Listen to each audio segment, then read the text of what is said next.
Oh, he joins us now. Good to see you, sir. Nice to see you. Nice to hear you three arguing in my ear. Very soothing. Very soothing.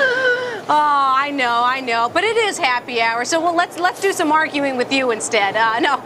First of all, your reaction when you heard that Senator Specter was changing political parties. Well, I think that some of us were very surprised. Obviously, in Michigan, we've been focused on a lot of the domestic auto industry's problem. But politically in Washington, in many ways, you could see this coming.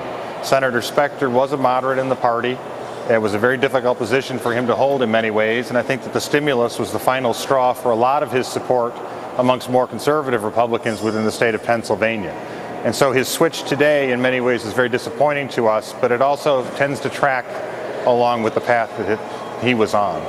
Representative, first of all, thank you for coming on, and that's a great-looking time, all for it. Second question, here's a question.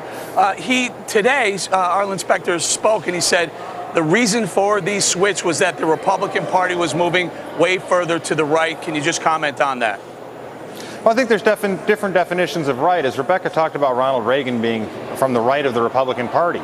In many ways, Ronald Reagan understood what Lincoln understood, what Teddy Roosevelt understood, and it's quite simply this. Politics is the art of the possible. You are elected to govern a country. You are elected to represent a state or a specific constituency in a congressional district. And when ideology comes to the fore, when people like Arlen Specter or others are driven off in a checklist conservatism that is injurious to the party, if we get back to what Ronald Reagan talked about, which is going 10 yards at a time, moving forward as you can, there's room for more people in the Republican Party. And I think we can and must get back to that. Representative, well said.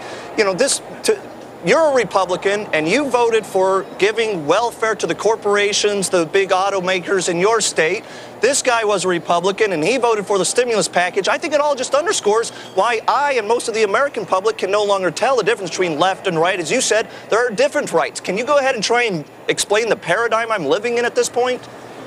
Yes, well, I think that the paradigm, first, is I love to remind you, I voted to allow authorized appropriations out of the DOE to go in to help stop an unfunded mandate for the auto companies. The TARP world is where it went when we were denied a vote.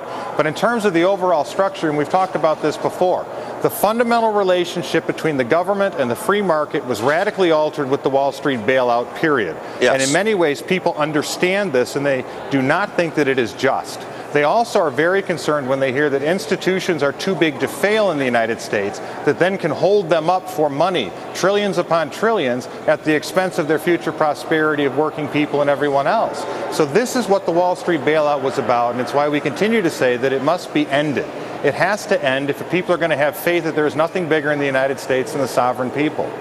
So, Congressman, let me get your take on what we were debating earlier with these stress tests for the banks. You know, we can look at it one view that the government, the regulators are now finally trying to get ahead if worst case scenario, this recession gets worse, unemployment's in double digits, all the loan portfolios, credit cards, car loans, etc., on the bank's books, commercial real estate, take a nosedive like a lot of people are predicting. So they're saying, hey, banks, you're going to need to prepare for the worst case scenario so you don't take all of us down with you.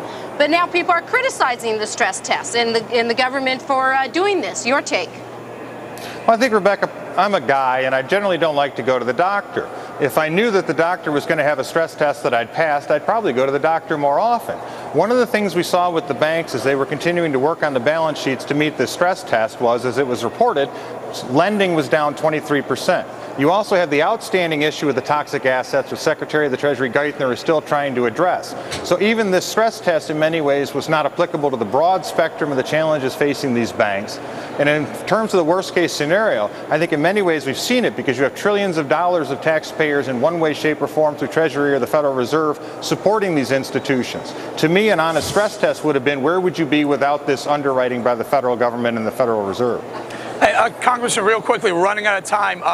Specter said he's not going to be the automatic 60 of the vote. Do you take him for his word on that?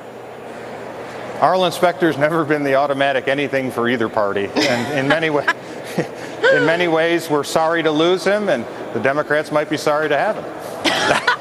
Thank you very mumuch, Congressman McCotter. And I think a lot of Republicans and Democrats can stick together. Thank you, sir. Good to see you. Thank you. All right. It's